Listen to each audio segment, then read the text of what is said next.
turning cookbooks into mountains of cash on today's episode. Today's episode is brought to you by SEMrush, started in 2008 with one mission: to make online competition fair and transparent with equal opportunities for all. To find out how SEMrush can help you compete with the big boys, go to servenomaster.com/SEMrush today.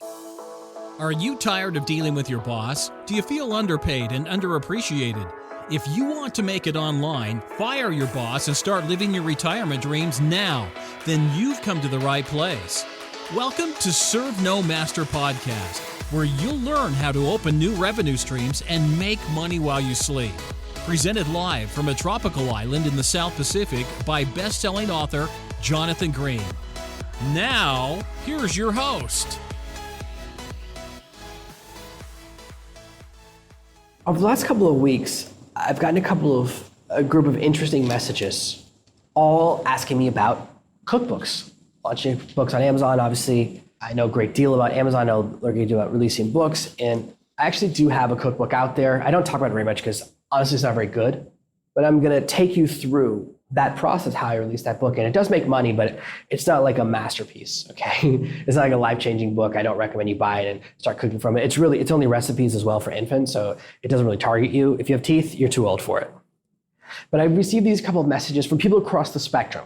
Some of the people who messaged me said, oh, I thought about jumping into cookbooks, but I don't know anything about cooking. And someone else I'm talking with and working with now is one of the best cooks in America. Two ends of the spectrum, right? Master chef, someone who doesn't know anything about cooking. I'm very much in that knows very little about cooking. A lot of my conversations are asking what certain terms mean, because there are always different trends in cooking. You know, there's the paleo diet, and then there's other stuff. Then there's ketosis, which is like hot keto is really popular right now. There's a possibility, and I've been talking to some friends about this, about alkaline becoming the next trend in dieting. Fat bombs is a popular term. I had to look up what that is. Like, why would I eat something called a fat bomb? That sounds horrible for me. So there's all these things that like an expert in cooking would just know that I don't know. My expertise isn't in cooking. My expertise is in books. And I do know the process, and I want to share with you the process of creating a cookbook and doing very well. Now, the first thing is I do not recommend going into it if you don't have the ability to create your own recipes or modify recipes or cook the dishes and take pictures. You have to have that level of expertise. An old method that someone I know used to teach, and I'm not going to say who, they don't teach anymore, was to go to recipes.com, find a bunch of recipes, then go find pictures either on Google or stock photo images that look close enough and create a cookbook that way. Now, what you have there is what I call a legal nightmare, because every aspect of your book is stolen. Now, you could actually, those books did well for a while and you could get away with it for a while, but eventually someone notices that you've stolen a picture from their blog. People have ways of tracking that now. There are actually two image tracking services, TinEye and Google Reverse Image Search. So if you steal someone's image, there's a very good chance that you'll get caught eventually. Even if the technology doesn't exist now, in 2 years it might exist. At the Olympics in Greece, they took everyone's blood and all these samples, all the Olympic people, and said, we're going to test your stuff as future tests get developed. So there are people who got a gold medal, whatever the Greek Olympics were, like 10 or 20, maybe probably not 20 years ago. I think it was 10 years ago or something around then. 5 or 10 years later, their medals got taken away when people retested the blood with more advanced tests. So just because you can get away with it now doesn't mean you'll get away with it forever. And when you get caught on Amazon, you're messing with the beast. They're one of the biggest companies in America. And when they blacklist you, they are unforgiving. You could try to sneak back on, and people do. They go, oh, I'm going to open up an account in my wife's name. I'm like, good luck. They'll find you, and they always do. They're very, very smart.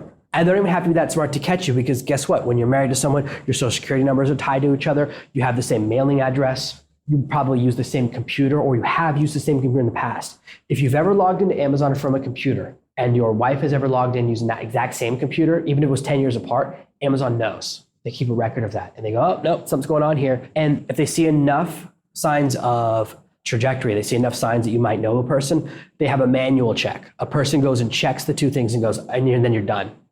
You might fool a computer, but you won't fool a person. So I do not recommend going down that path. For my cookbook, what I did is I actually hired a grandmother to put together 25 recipes for me. She took all the pictures, which is why the pictures in my cookbook actually aren't that great, but they're real. So I don't have any plagiarism risks. It was totally original. And she took all the pictures, and you could tell that she really took the pictures of real things. She worked really, really hard. She did a great job. Okay, one of the many times when I hired someone on the outside. The reason I don't do a lot of cookbooks is hiring a cook, hiring someone who's been to, and I got bids from these people, hiring someone who's been to, what is it called? Not La Sauvignon Blanc, I think that's a wine, but there's, whatever the famous cooking school in France is, I had someone who'd been there, even people who've just gone there and graduated, for them to do a cookbook for you, you're looking at 10 times more money. Instead of a couple $100 for like a dozen recipes, you're looking at thousands of dollars. And there's a reason for that. They have the expertise. If you want to go into cookbooks, that's a route you can go that I actually think is viable. If you have the funds, you'll eventually make all your money back for sure. That's one way to do it. What I really recommend for cookbooks is people that are actually cooks themselves, even if you're a home cook. So that way you can make your own recipes, take your own pictures, and create something that's actually original. You have to, you can tweak recipes and stuff. If you just copy and paste, and I've seen this before, people will copy and paste a recipe, and then you ever copy and paste something and like one little letter's missing? It changes a recipe when you mess up a letter. I've seen it before. It becomes the wrong food or the wrong measurement, teaspoon, tablespoon. When you have it as an initial, as TSP and TSB, if you miss that last letter, the B or the P, it changes what the measurement is and the recipe becomes unviable. So people who try to make it, it won't work. And that's a nightmare when you get one of those reviews on Amazon and you're out of business.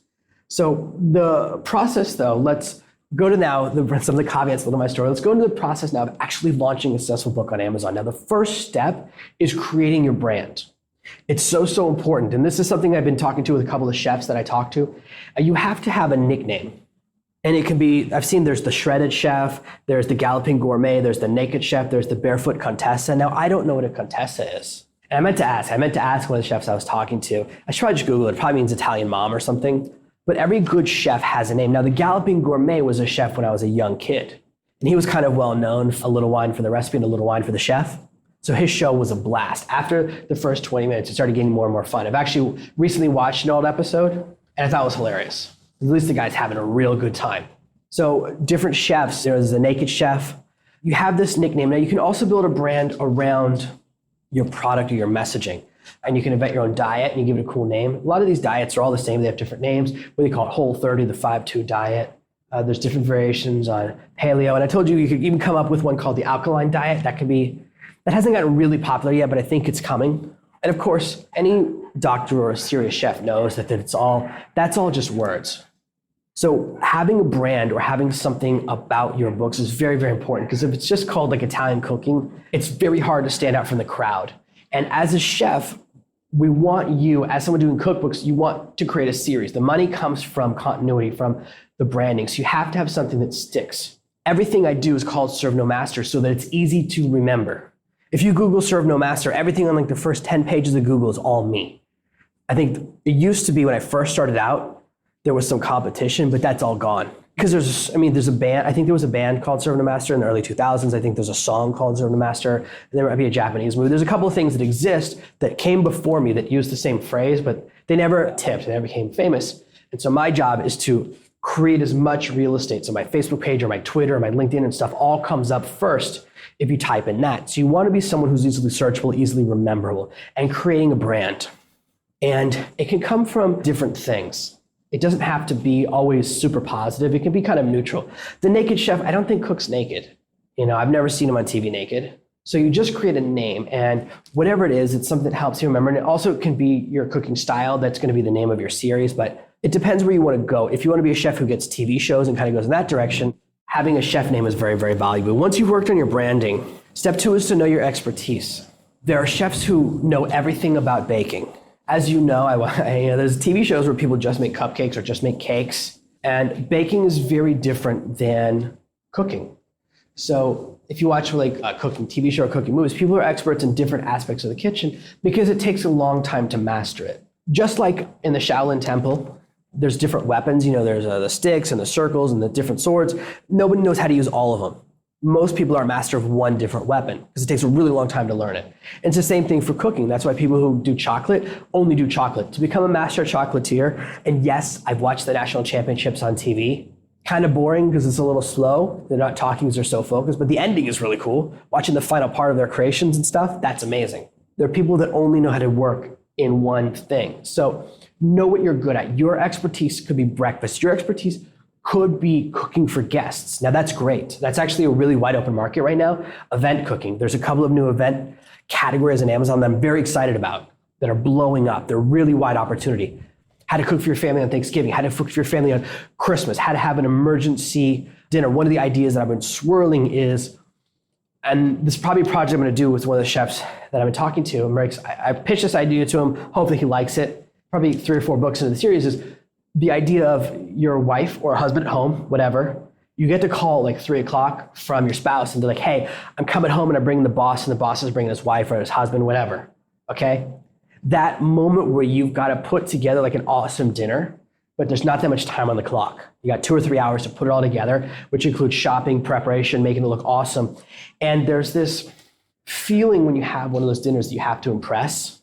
My family, we live in the middle of nowhere, but we did one of those dinners maybe a year and a half ago. And I still remember it because we put so much effort into it. And these are just for 2 people that we just met. They were just neighbors that were visiting for a little while. But I think that's a really cool space, and it's kind of a space that's growing on Amazon. There's not a specific category for it, but the categories of last minute cooking, the categories of emergency cooking, and the categories, these areas are growing. So there's a lot of ways you can become an expert. It doesn't have to just be health. It can be. Okay, health is a very strong space as well, but finding your expertise and tying it into your brand, it can all make sense. You could even be the emergency chef, the last minute chef. And the cover of your cookbooks could look like that box that says break glass in case of emergency. And that can become your branding. That's just one of my ideas. You're more than welcome to steal it. Of course, if 50 people listen to this episode and all steal it, then you'll suddenly create your own market. But that could be your branding. That could be your area of expertise. Now, the third step of creating cookbooks is to draw a line in the sand. You cannot cook for everyone. There are several schools of cooking thought.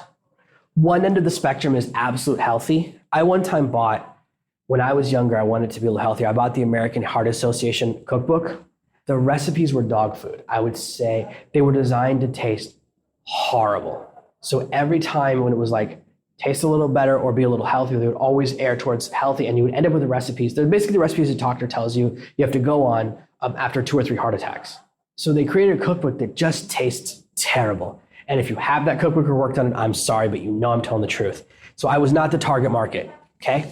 You can find where your line is on the spectrum as far as healthiness, as far as flavor, as far as specific things. There are people that swear by sous vide and people that hate sous vide. If you don't know what sous vide is, it's coming. Sous vide is about to become a very, very hot topic in cookbooks as well. There are already 2 cookbooks in the topic trending. Recently, someone invented about 2.5 years ago, an at-home sous vide machine, which is new. They were even on Shark Tank recently. They're even on the television show. So they raised a bunch of money. So it's growing. I actually have a friend who owns one because I asked him about it. I go, hey, you're a cook. Do you have this at-home sous vide thing? He goes, yeah, I actually do. So that could be an area that's growing. I've never had anything cooked in a sous vide. I actually didn't know how to spell it until I looked it up because it's SOUSVIDE. I hope that's still right. That's how I remember looking at it the other day. But that could be your thing. You could be the I hate sous vide or the I only use sous vide person. It's fine. There are a lot of people, really hot topic is crock pots or slow cooking. I've never owned one of those. I don't know how those devices work. I don't understand the idea of pressure cooking. I mean, I know you use pressure to make diamonds. See, I'm willing to share with you a little bit of my ignorance. I don't know a lot about cooking. I know some basic things. I know a lot about stir frying. I know a lot about Asian cooking. That's inside my wheelhouse. I've actually made my own egg rolls. I've made a lot of Asian dishes that are pretty complicated I've made. But when it comes to these complicated Western European devices, it's simply not something I really learned. I lived in Japan for a long time. I've lived in Asia now for almost 5 years. That's what I know about. So those are the types of devices I know a little bit better. I know that the best part of a pig is the cheek. I know that if you live in Japan, when you're a guest, they offer you the eye, you have to eat it because it's considered the delicacy or the best part. But I don't know how to operate a sous vide machine, okay? But you can become someone, and you have to become someone who really is clear about what you are for and what you're against. There are a lot of diets out there. You can say, look, I'm really against these diets. I have a problem with these systems, and here's why. I don't think they're good for you. I'm against no carb, or I'm against 5-2, or I'm against Whole30, whatever. You can pick ones and say, this is what I believe in, this is what I don't. And your recipes fall that line. And that way people will become bigger believers in you. You don't want to just be generic cookbook. Because guess what? If I want to learn how to do French cooking, I know to buy the Julia Child's book. If I just want a generic, super hard French cooking book, okay? There's no reason for me to buy a newer book because there's a book out that has, I think, 300 or 400 recipes in it. But am I ever going to really want to make my own aspic? Probably not. It's very advanced cooking. But you can't just be generic because it's not enough because there's already generic answers. So it's about being a specialist. That's what people get excited by. The brand and the things you stand for and things you believe in. There's a reason I talk about my perspective on education all the time. And I don't hate teachers. I was a teacher for 10 years. My problem is the system and the rules for what teachers are allowed to do. I think actually people that go into teaching, they should be treated the way they are in Japan. In Japan, being a teacher is revered. If people know you're a teacher and you walk down the street, they treat you with respect. They bow to you. They're honored to talk to you. They're honored to have you in their store. They'll give you discounts and treat you with respect. It's the opposite of America, and it's unfortunate. There's a reason that Japanese people are so smart, and that's one of them. That's why I love teaching high school there for 2 years. So, but I have my clear stance. I don't believe college is very good. A lot of it's because of shifts in the market and shifts in what they teach at college. I believe more in skill-based learning and in measuring success in different ways than most educational systems. But I'm very clear about how I stand. And in fact, a lot of my followers, a surprisingly large percentage of my fans are high school principals and high school teachers. You'd think those people would hate me, but they don't, because I think what they do is the thought of being a high school principal, that's like the hardest job I could imagine. I can't think of anything more stressful than having 500 kids that you're in charge of making sure they don't hurt each other or hurt themselves or do something stupid. And that means 1,000 parents who at any given time, at least one of them is always mad at you. That's a lot of stress and a lot of pressure that I couldn't do. But because I have a clear line in the sand about what I believe in and what I don't hide stuff.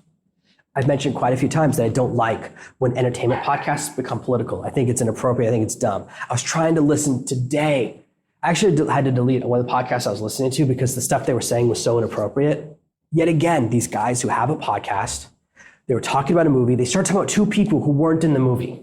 They started hating on one actor because of his political views. At the same time, they have no problem with another actor who actually did something horrible to a child. And when I say did horrible, he was convicted, okay? For me, don't talk about politics if you're gonna be that much of a hypocrite. And I also don't think it's appropriate. I don't talk about political views on this podcast because it's not a political thing. It's not at all. My political view is make money, live wherever you want.